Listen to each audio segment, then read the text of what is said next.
আর ফ্লাইওভারে যদি আমরা গাড়ি না উঠাতে পারি, এমনি এমনি তো স্টিয়ারিং হাতে নেই নাই। আমার ড্রাইভিং সিট থেকে উঠে পাশে পানি খাওয়ার জন্য নামে, আর উস্তাদে তখন আমার সিটে এসে বসেন। সকাল 7টা থেকে আমরা জার্নি শুরু করে অনেকবার আমরা রোডে যাত্রী নিয়ে আসা যাওয়া করি। তো এর মধ্যে প্রচণ্ড গরমের মধ্যে পানির পিপাসা ধরছে।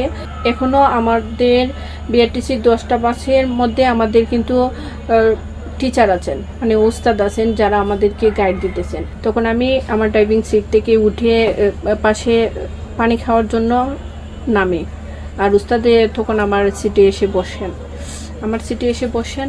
বলছে উস্তাদ চালাবে। তখন আমি বললাম যে না উস্তাদ, আমি পারবো, আমি একটু করি। তার উস্তাদ বললো না, আমি চালাই। এটা এর জন্য।